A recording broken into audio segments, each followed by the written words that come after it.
जय हिंद। आज हम लोग भारतीय संविधान की विशेषताओं के बारे में पढ़ने वाले, फीचर्स ऑफ इंडियन कॉन्स्टिट्यूशन, कि हमारा जो संविधान है उसमें क्या क्या विशेषता है, उसका क्या क्या खासियत है। संविधान के बारे में तो आप लोग जानते ही होंगे कि संविधान क्या है। तो संविधान नियम और कानून का एक लेखा जोखा, एक लिखित रूप है जिसमें नियम कानून सब लिखा हुआ है कि देश चलाया कैसे जाता है ना। हमारे यहाँ सरकार के जो 3 अंग है, एग्जीक्यूटिव है, जुडिशियरी है, लेजिस्लेटिव है, इन तीनों में कंट्रोल्स, इन तीनों में समागम स्थापित करने के लिए जो है संविधान है। संविधान का मुख्य काम यही है, सबको अपना अपना पावर्स दिया है, नागरिकों को अधिकार दिया है। और हमारे यहाँ लिखित संविधान है, मौखिक नहीं है। हमारा देश तो लोकतंत्र है, लोकतांत्रिक देश है। हमारा संविधान जो बन के तैयार हो चुका है वो 26 नवंबर 1949 को, लेकिन लागू 2 महीने बाद हुआ था, 26 जनवरी 1950 को। उसके पीछे हिस्टोरिक रीजन है कि कांग्रेस का लाहौर सेशन में पूर्ण स्वराज का मांग हुआ था और स्वतंत्रता दिवस 26 जनवरी को मना दिया गया था 1930 में। तो तब से लेके हर साल 26 जनवरी को मनाया गया। उसी ऐतिहासिक दिन को याद रखने के लिए 2 महीने वेट किया संविधान सभा ने वेट किया। ठीक है, तो 26 जनवरी से लागू है। तो आइए हम लोग अपने संविधान की थोड़ा खासियत देख लेते हैं कि हमारा भारतीय संविधान जो है इसका क्या क्या गुण है, क्या क्या फीचर्स है इसका। तो पहला, लिखित और विश्व का सबसे लंबा संविधान है। पहला लिखित संविधान है, रिटन कॉन्स्टिट्यूशन है, कुछ भी मौखिक नहीं है इंग्लैंड की तरह। हमारे यहाँ रिटन कॉन्स्टिट्यूशन है। इसका देखिए प्रूफ, रिटन 22 पार्ट्स में है, 22 पार्ट्स, 22 भाग में है। कब? ये ओरिजिनल फॉर्म का बात कर रहे हैं कि ये ओरिजिनल, ठीक है ना। यानी जब संविधान बना था तब टोटल 22 भाग था, 22 पार्ट्स। कैसे किताब, कॉन्स्टिट्यूशन किताब जो होता है, बुक्स वगैरह जो होता है उसमें कंटेंट्स रहता है ना, चैप्टर 1, चैप्टर 2, चैप्टर 3, तो वैसे ही समझ जाइए पार्ट्स है। 22 भाग में हमारा संविधान है। उस 22 भाग में 395 आर्टिकल्स, अनुच्छेदों की संख्या 395 थी जब हमारा संविधान बना, और 8 शेड्यूल्स यानी 8 अनुसूचियां थी। यानी ओरिजिनल फॉर्म का कॉन्स्टिट्यूशन जब बना तो ये स्थिति थी 26 नवंबर 1950 को। धीरे धीरे इसमें और भी जरूरत के हिसाब से संशोधन होता गया, चेंज आता गया, इसमें कुछ बातें ऐड की गई, कुछ डिलीट की गई, संशोधन बीच में यानी अमेंडमेंट ऑफ द कॉन्स्टिट्यूशन बीच बीच में होते रहा। तो अब तो 100 से भी ज्यादा बार अमेंडमेंट हो चुका है। 2024 में हम लोग चल रहे हैं। ठीक है, तो अभी फिलहाल ये 22 पार्ट्स, देखिए 3 पार्ट बढ़ गया, 25 पार्ट्स में है, 22 नहीं 25। तो अभी टोटल 25 पार्ट्स है कॉन्स्टिट्यूशन के। आर्टिकल लगभग 348 है, अनुच्छेद 348 है। अनुच्छेद 348 का मतलब है, लेकिन इसका मतलब ये नहीं है कि नंबर बढ़ गया क्या, आर्टिकल 396 आ गया होगा, ये दिमाग में आ रहा होगा कि 397, 398 यानी 400, 401, 402 ऐसे करके 448 तक चला गया। नहीं नहीं, ऐसा नहीं है। अनुच्छेदों की संख्या बढ़ी है, लेकिन बस वो 395 का ही एक विस्तारित रूप है। कैसे?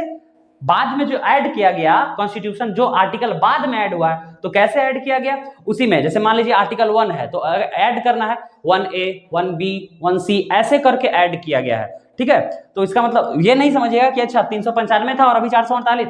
हाँ है तो 448 ही, लेकिन नंबर्स नहीं बढ़ा है कि हाँ 448वां नंबर, 449वां नंबर, 450वां नंबर, ऐसे नहीं है। ठीक है, तो ध्यान रखिएगा, इसमें 395 था और अब अनुच्छेद जो है वो 348 हो गया है, ऐसे टर्म वाइज, लेकिन इसी का विस्तारित रूप है।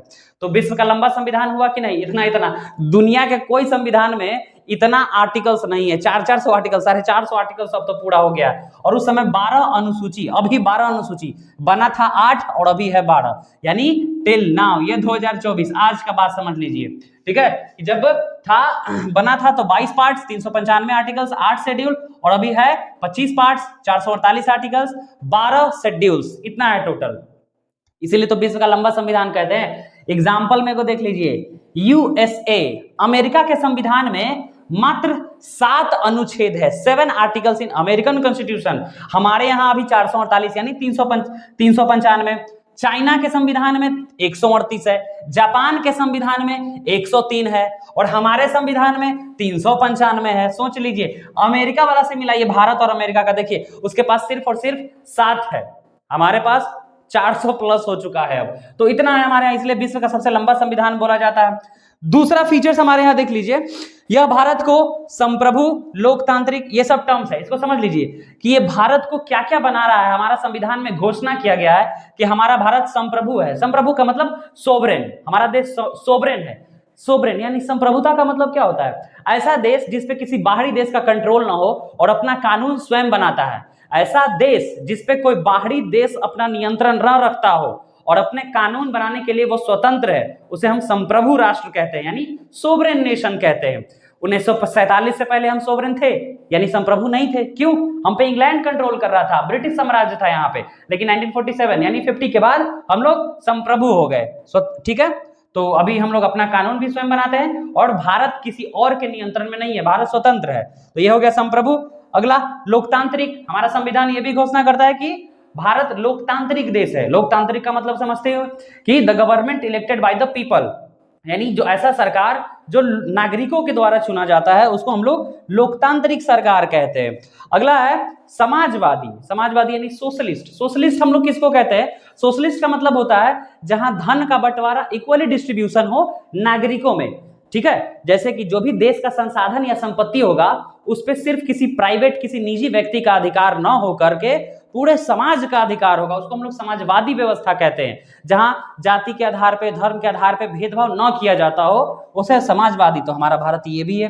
अगला धर्मनिरपेक्ष, पंथ निरपेक्ष, यानी राज्य का कोई अपना धर्म नहीं होगा। भारत ये नहीं कहता अपने आप को कि हम हिंदू राष्ट्र हैं या पाकिस्तान की तरह कि हम क्रिश्चियन राष्ट्र है, मुस्लिम राष्ट्र है, कोई भी राष्ट्र, यानी जबकि हमारे यहाँ हिंदू धर्म की बहुलता है, मतलब सनातन धर्म के मानने वाले लोगों की जनसंख्या 80% के करीब है। लेकिन फिर भी भारत अपने संविधान में ये डिक्लेयर नहीं किया है कि हम इस धर्म को मानने वाले राज्य है। मतलब ये हुआ धर्मनिरपेक्षता का मतलब हुआ कि लोगों को स्वतंत्रता दी गई है कि आप किसी भी धर्म को अपना सकते हैं, ये आप पे डिपेंड करता है। यानी नागरिक स्वतंत्र है, किसी भी पंथ को अपना सकते हैं, किसी भी पंथ को, इसीलिए हमारा देश पंथ निरपेक्ष है। ठीक है, गणतंत्र, सबसे इंपॉर्टेंट रिपब्लिक। गणतंत्र किसको कहते हैं? 26 जनवरी को हम लोग गणतंत्र दिवस मनाते हैं और 15 अगस्त को स्वतंत्रता दिवस, इंडिपेंडेंस दिवस। तो गणतंत्र यानी रिपब्लिक का मतलब क्या होता है? जिस देश का हेड यानी राष्ट्राध्यक्ष, हमारे राष्ट्राध्यक्ष कौन है? हमारे राष्ट्राध्यक्ष है राष्ट्रपति जी। तो जिस देश का अध्यक्ष या हेड जनता द्वारा निर्वाचित किया जाता हो उसको हम लोग गणतंत्र कहते हैं। इंग्लैंड गणतंत्र नहीं है, लोकतंत्र है। वहां पे प्रधानमंत्री है लेकिन वहां पे क्वीन है, किंग है, आधा मोनार्की सिस्टम का रूप है। यानी किंग और क्वीन तो समझ जाइए डायनेस्टिक सिस्टम है, वहां तक वंशवादी रहेगा। वहां पे प्रधानमंत्री तक चुनाव होता है, हमारे यहाँ राष्ट्रपति का भी चुनाव होता है। हमारे यहाँ किंग या क्वीन कोई नहीं है, हमारे यहाँ सब इलेक्टेड है। तो भारत गणतंत्र भी है और लोकतंत्र भी है। इंग्लैंड लोकतंत्र तो है लेकिन गणतंत्र नहीं है क्योंकि वो किंग को अभी भी बैठा के रखा हुआ है। ठीक है, तो इतना ये 5 है, संप्रभु, लोकतांत्रिक, समाजवादी, धर्मनिरपेक्ष और गणतंत्र बनाता है हमारे देश को। तीसरा गुण देख लीजिए, फीचर्स ऑफ कॉन्स्टिट्यूशन, संसदीय प्रणाली की स्थापना। हमारे यहाँ संसदीय प्रणाली है यानी पार्लियामेंट्री फॉर्म ऑफ गवर्नमेंट है। अमेरिका में प्रेसिडेंशियल फॉर्म ऑफ गवर्नमेंट है जहां राष्ट्रपति ही सब कुछ होते हैं। हमारे यहाँ संसदीय फॉर्म है जहां प्रधानमंत्री ही सब कुछ होते हैं। प्रधानमंत्री ज्यादा पावरफुल होता है और प्रधानमंत्री अकेले फैसला नहीं लेता, नहीं तो तानाशाह हो जाएगा। यानी संसदीय कमेटी की बैठक होती है, पूरा संसद का फैसला होता है, उसमें बहुमत दल का फैसला होता है। यहाँ पे संसदीय व्यवस्था में पीएम पावरफुल होते हैं, प्रेसिडेंट नहीं। और यही प्रेसिडेंशियल फॉर्म रहता तो प्रेसिडेंट पावरफुल रहता, पीएम रहता ही नहीं। पावरफुल का बातें छोड़ दो। जैसे अमेरिका में कोई प्रधानमंत्री, कभी सुने अमेरिका का प्रधानमंत्री? होता ही नहीं, तो कहां से सुनेंगे। और भारत में प्रधानमंत्री तो एकदम सुनते ही, दिन रात सुनते होगे। ठीक है, और प्रेसिडेंट पावर में नहीं है, बस है प्रेसिडेंट। ठीक है, तो ये हो गया हमारा तीसरा फीचर। चौथा है नागरिकों को फंडामेंटल राइट्स और फंडामेंटल ड्यूटीज दिया गया है। फंडामेंटल राइट्स मतलब मौलिक अधिकार मिला हुआ है, पिछले वाले वीडियो में भी देख सकते हैं, इस पे मौलिक अधिकार पे हमारा वीडियो आया हुआ है। और फंडामेंटल ड्यूटीज ये क्या है, इस पे भी वीडियो बनाया हुआ है, तो आप देख लीजिएगा उसमें कि क्या क्या है। तो सभी नागरिकों को मौलिक अधिकार और मूल कर्तव्य दिया गया है हमारे इस संविधान में। पांचवा विशेषता है संविधान लचीलेपन और कठोरता का मिश्रण, यानी भारतीय संविधान एकदम फ्लेक्सिबल है, ना ज्यादा फ्लेक्सिबल है ना ज्यादा रिजिड है ना, यानी ना ज्यादा कठोर है और ना ज्यादा लचीला। लचीला मतलब इतना भी लचीला नहीं है कि जब मन तब कोई घुस के जैसे मन तैसे परिवर्तन कर दे इसमें, और इतना भी कठोर नहीं है कि इसमें कोई बदलाव करना हुआ तो कर ही नहीं पाए संसद। इसमें चेंज करने का अधिकार तो सिर्फ संसद के पास ही है, आम नागरिकों के पास थोड़े ही है। संसद में जो बैठे हुए हैं वो नागरिकों के प्रतिनिधि ही है, लीडर ही है, तो सिर्फ संसद के पास ही अधिकार है, राज्य के पास अधिकार नहीं है, याद रखिएगा। एकल नागरिकता, एकल प्रावधान है हमारे यहाँ, सिंगल सिटीजनशिप भी अगला लिखाए होंगे। तो हमारे यहाँ संविधान में संशोधन करने का अधिकार सिर्फ और सिर्फ संसद के पास है। तो हमारा संविधान इतना भी लचीला नहीं है कि इजीली संशोधन हो जाए, किसी भी चीज को तुरंत धर के चेंज कर दिए, रगड़ दिए, इतना भी। और इतना भी टफ नहीं है कि चेंज करना हुआ तो पता चला चेंज करें 5 साल लग गए, इतना लंबा प्रोसेस, ऐसा भी नहीं है। ठीक है, तो दोनों का मिश्रण है, यानी मिक्स्ड है। चेंज करना हुआ तो किया जा सकता है और इतना भी कठोर नहीं है कि ना हो इसमें। छठा है universal adult franchise based on voting rights वगैरह। यूनिवर्सल एडल्ट मतलब जिसका भी उम्र 18 वर्ष या इससे ऊपर है उसके पास वोटिंग राइट्स आ जाता है, यानी मतदान का अधिकार आ जाता है। पहले ये उम्र 21 वर्ष था, बाद में घटा करके 18 वर्ष किया गया कि हमारा वोटिंग राइट जो है based on universal adult franchise, ठीक है, 18 ईयर्स वाले। अगला है एकल नागरिकता, सिंगल सिटीजनशिप। सिंगल सिटीजनशिप जैसे देखिए हमारे यहाँ केंद्र की सरकार है, राज्य सरकार है, दोहरी सरकार होता है ना, सेंट्रल गवर्नमेंट भी है, स्टेट गवर्नमेंट भी है। तो हम लोग देश के नागरिक भी हैं और अपने प्रदेश के नागरिक भी है, यानी राज्य के नागरिक भी है। नहीं, हमारे यहाँ नागरिकता एकल है, अमेरिका की तरह नहीं है, वहां पे डुअल सिटीजनशिप है, अपने देश का भी नागरिक है और वहां जिस राज्य का है, अमेरिका में 50 राज्य है, कैसे हमारे यहाँ 28 राज्य है, तो उसको 50 है उसके यहाँ, तो डबल नागरिकता है उसके यहाँ। हमारे यहाँ सिंगल सिटीजनशिप है, इससे देश के एकता और अखंडता को बढ़ावा मिलता है ना। सोचिए हम लोग कहने के लिए ना कि हाँ हम बिहारी हैं, हमको पता है, लेकिन ये डॉक्यूमेंटेशन मेंटेन नहीं होता है कहीं पे कि हाँ वो यूपी का है, तुम एमपी के हो, एमपी की नागरिकता नहीं मिलती है, बिहारी को नागरिकता नहीं मिलता है।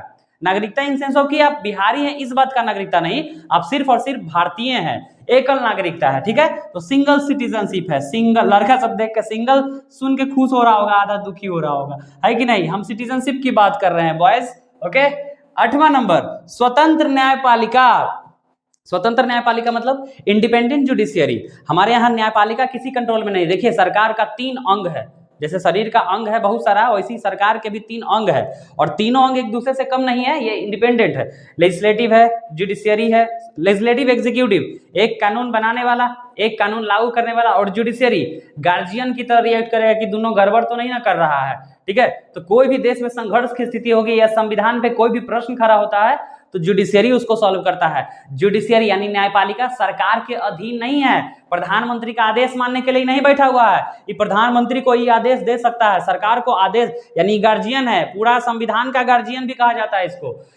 प्रावधान, प्रोविजन किससे लिया गया है, तो अमेरिका के संविधान से ये प्रोविजन ऐड किया गया है, ठीक है। तो हमारे यहाँ स्वतंत्र न्यायपालिका का प्रावधान है जो किसी सरकार के अधीन नहीं है, ना स्टेट गवर्नमेंट के अधीन है और ना ही सेंट्रल गवर्नमेंट के अधीन है, इंडिपेंडेंट है। 9वां इमरजेंसी प्रोविजंस, आपातकालीन पावर शक्तियां।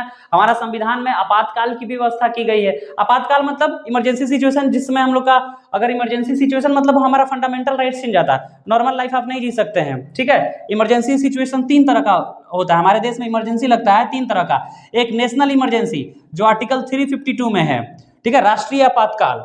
कब लगता है, जब कोई दूसरा देश भारत पे अटैक कर देता है तो राष्ट्रपति आर्टिकल 352 इंप्लीमेंट कर देते हैं, जिसको हम लोग राष्ट्रीय आपातकाल कहते हैं। कॉन्स्टिट्यूशनल इमरजेंसी, ये आर्टिकल 356 में है। इसमें क्या प्रोविजन है, जब किसी राज्य का मशीनरी फेल हो जाता है, आंतरिक मशीनरी फेल हो गया, कोई स्टेट फेल हो गया अपना राज्य चलाने में, या देश में ऐसा दंगा मच गया कि फेल हो रहा है, तो राष्ट्रपति शासन लागू हो जाता है। देखते हैं किसी भी राज्य में राष्ट्रपति शासन लागू हो जाता है जब वहां सरकार गिर जाती है या कुछ भी ऐसा हो जाता है कि कंट्रोल से बाहर हो गया वहां का शासन, तो आर्टिकल 352 जब देश के आंतरिक माहौल खराब हो। और फाइनेंशियल इमरजेंसी आर्टिकल 360 में है।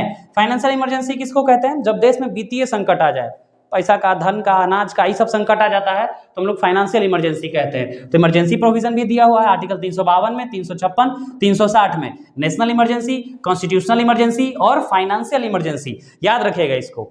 आगे है लास्ट हम लोग देख लेते हैं, ऐसे तो बहुत सारा है, हम लोग 10 पढ़ लिए हैं इसको। 10वां है फाइनेंशियल कमीशन, आर्टिकल 280, संविधान के अनुच्छेद 280 में एक वित्त आयोग के गठन की बात की गई है। वित्त आयोग क्या करता है, तो जो भी टैक्स वगैरह, पैसा वगैरह जमा होता है तो कौन से स्टेट पे कितना खर्च होगा, इसमें स्टेट्स का हिस्सा कितना आएगा, सेंट्रल का हिस्सा कितना आएगा, किसको कितना मिलना चाहिए, तय करने का अधिकार फाइनेंशियल यानी वित्त आयोग को होता है। समझिए कि टीम की तरह है ना। तो टैक्स का बंटवारा सेंटर और स्टेट के बीच करता है। तो ये था हमारा संविधान की विशेषताएं, फीचर्स ऑफ इंडियन कॉन्स्टिट्यूशन, ठीक है। उम्मीद करते हैं समझ में आ गया होगा। अब हम लोग मिलेंगे अगले वीडियो में। जय हिंद।